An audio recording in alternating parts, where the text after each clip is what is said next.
would suggest that they try as hard as they can because it goes fast and you can't get it back. Make the most of every team you're on, every practice, because heck, you may be finished at age 25, 22, you don't know, 30. Then you look back and say, man, I wish I'd really maybe put a little bit more into this game or that game or this, that, and the other. But that's just usually what I tell a young man.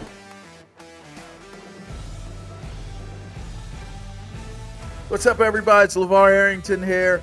Another exciting episode.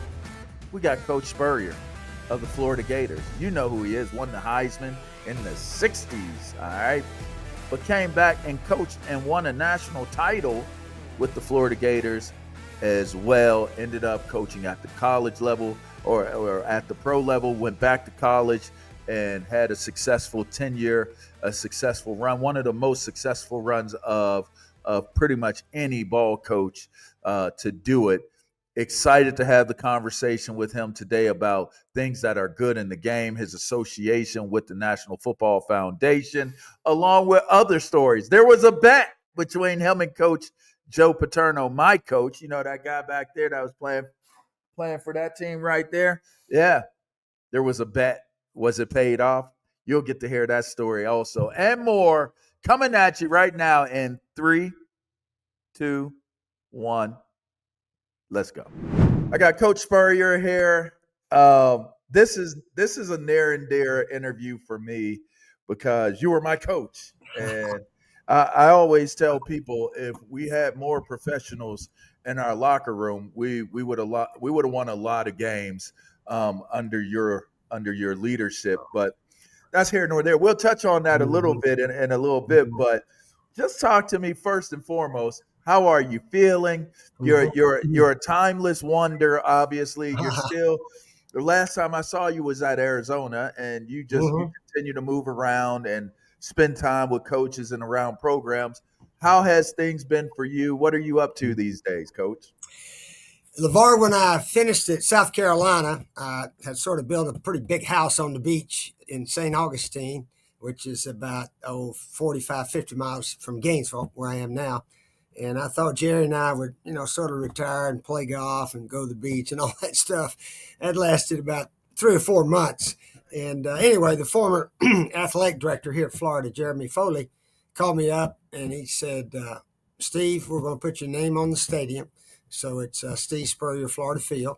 Awesome. We're going to give you a job called ambassador, which represents the whole university, really, all the sports teams and so forth. And we're going to give you an office in the stadium, which is where I am right now. And the football team, they've moved to a new facility, so It's easy to get in and out of here. I've got an assistant, Alicia, that set this up, and takes care of all the travel and all this, that, and the other. So they tell me in life, once you've retired from whatever you used to do, find something else to do. So I'm doing a lot of other stuff here and there.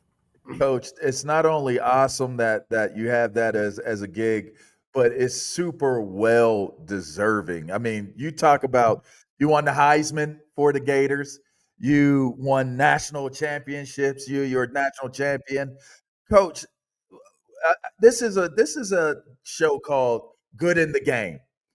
How did you get started in football, and did you think it would lead to you being as successful as you were once you got to school and beyond? Well, let me after 10 years in the NFL, I was 9 at San Francisco, and I tell everybody I had the best job in pro football. It's called backup quarterback. That's what they say. You don't get hurt, you don't get hit. When the game's over, fellas, where are we taking the wives for dinner or whatever we're going to do, And so anyway, I was able to last 10 years, and obviously the pension money, I waited until I was 65, so get the maximum there and all that. But anyway, after that, somebody said, Steve, what are you going to do? I said, well, you know what? I need a job. The most I ever made in the NFL was 125. In my first year, it was 25 and 30 and up the ladder. But anyway, I said, well, if I get a chance to coach, I think that's something I'd like to do. I've been around a lot of good coaches, and I've been around a lot of sorry coaches. Mm-hmm. And I read somewhere in life, in fact, John Wooden, UCLA basketball coach, I admire his style of coaching and so forth. But he said, in life, we learn from everybody we are around. And most of it is not what to do, but what not to do. Don't do what this guy did or that Right. guy. And because you can see that didn't work or that didn't work. So anyway, when I did get a chance to get into coaching, I was very thankful to have the opportunity here at Florida.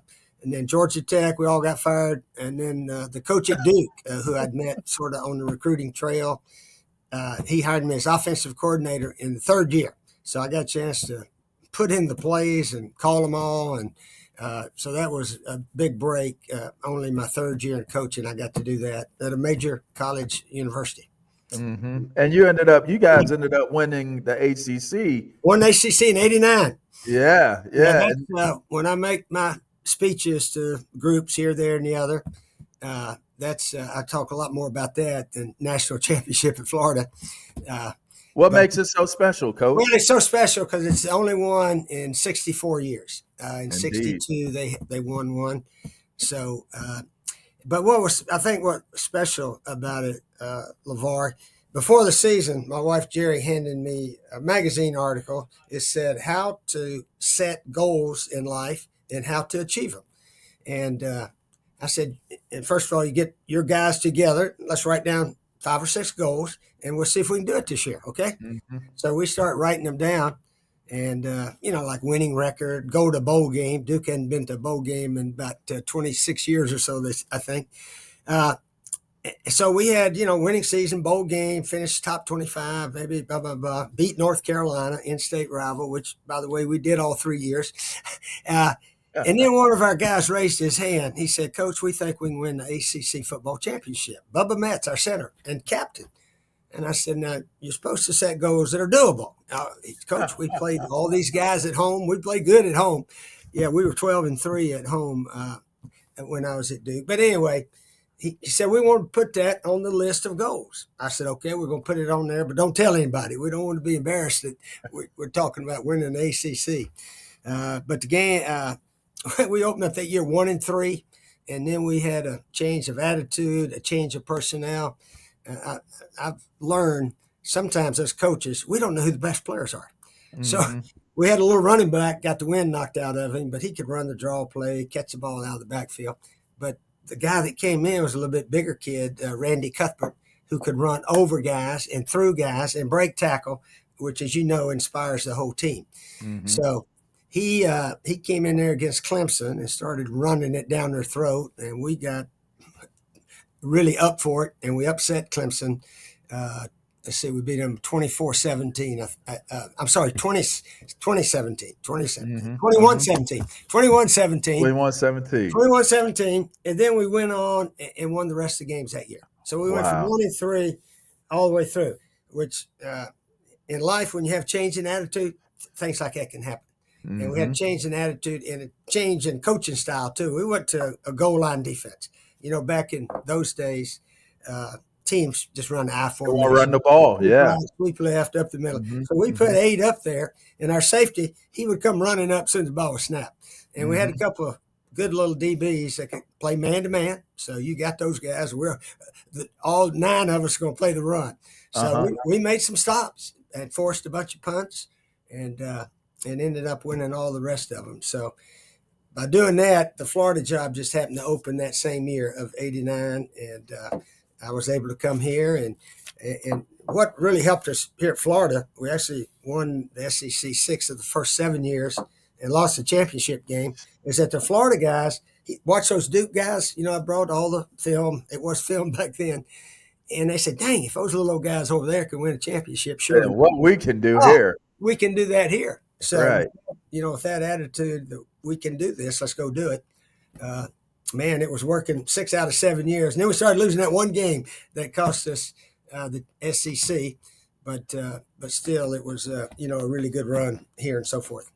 Coach, you were so dynamic in the way that you handle things. I think you were a man before his time. And I'll qualify that by saying you to me, were the first player coach I ever had. They're the first one.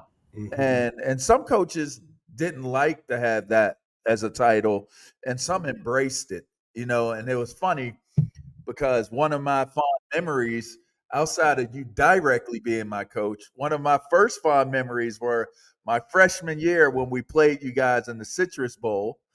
And I need to know if this is true or not. But was there a bet between you and Coach Paterno that if you won, he had to wear your visor? If we won, I don't know what it was that you had to do, but it was a bet between the two of us. Well, obviously, Fred Taylor sets the rushing record for the bowl game against us. Yeah. I think I was the only one that wanted to tackle him that day. But you had a loaded team. But the one memory was that you were a player's coach, and all the guys that I talked to, from the Freak to Jaquez to Rydell, always spoke so highly of you as the person. And just talk to me a little bit. You got to confirm or deny the bet between you and Coach Paterno. But just talk to me about being ahead of your time in terms of being a player's coach too. And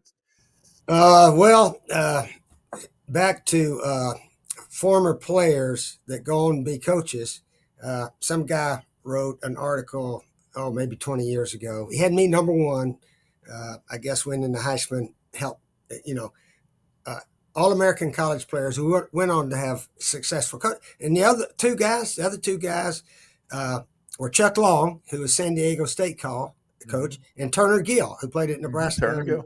He was up at, and there was no other guys out there. Of course, both those guys are not head coaches in college now, and really didn't last probably a whole long time. But anyway, former All-Americans or whatever just didn't go into coaching.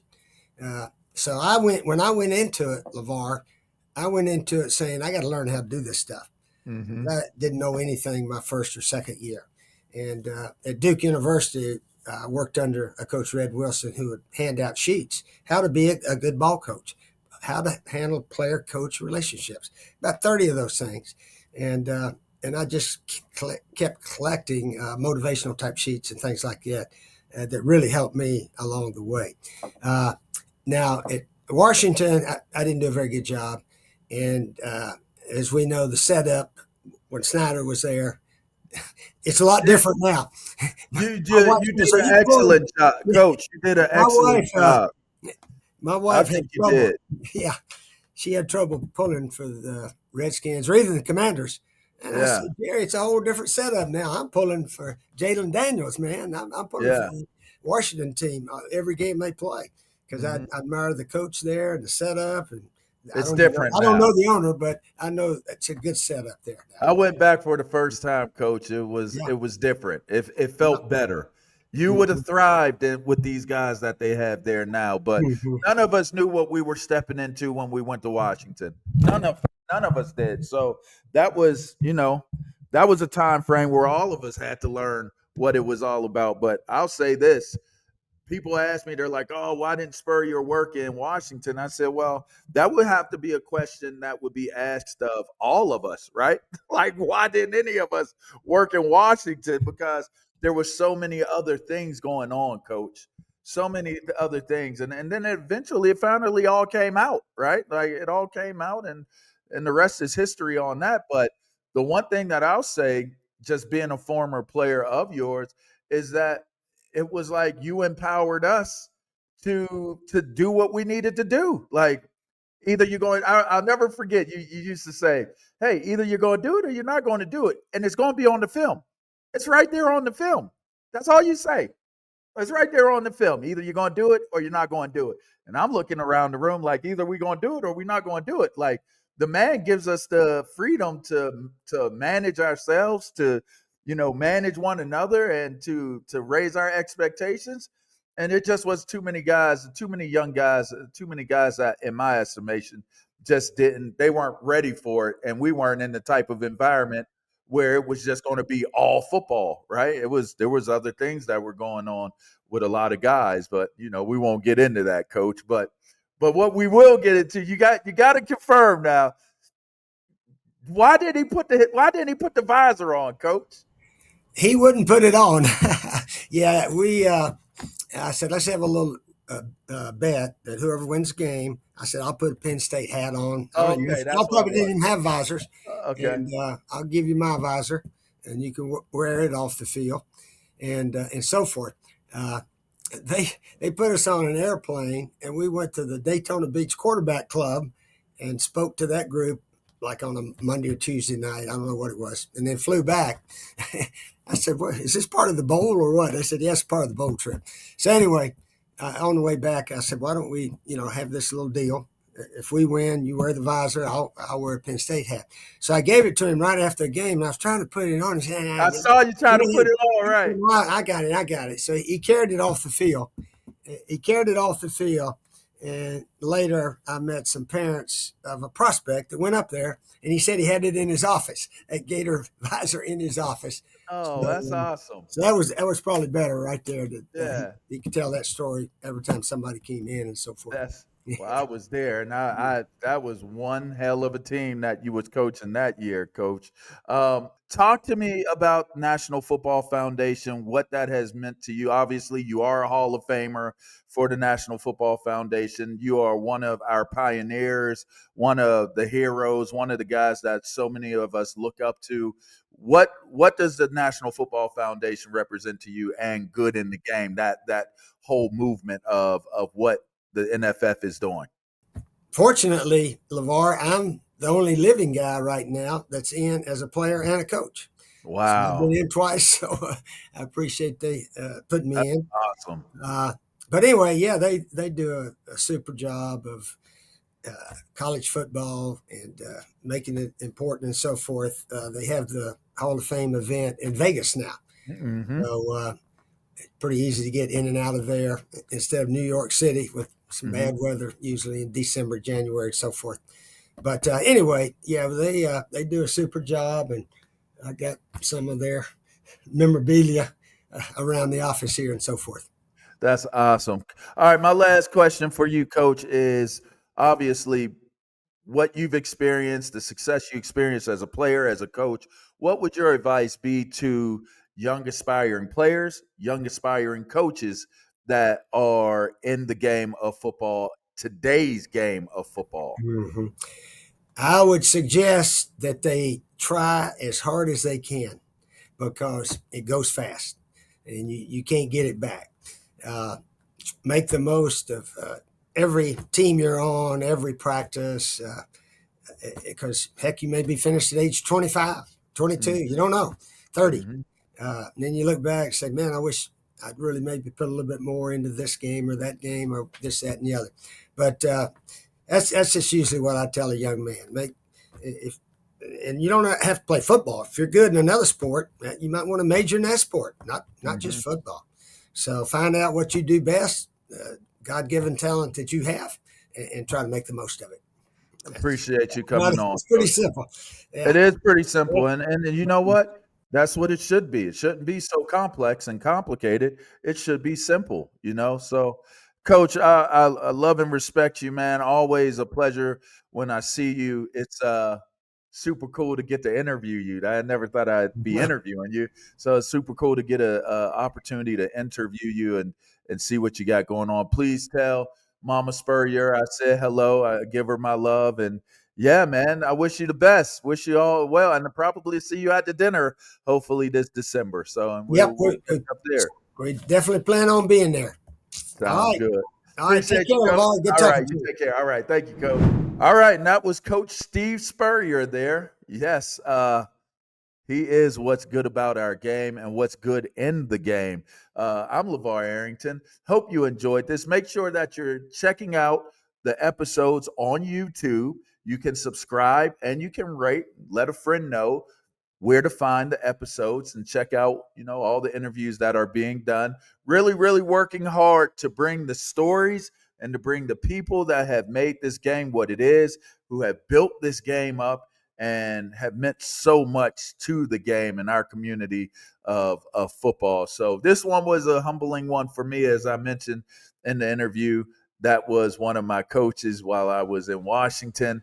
And wow, we didn't get the greatest of results in the record column. he certainly gained my respect as a coach and as a person.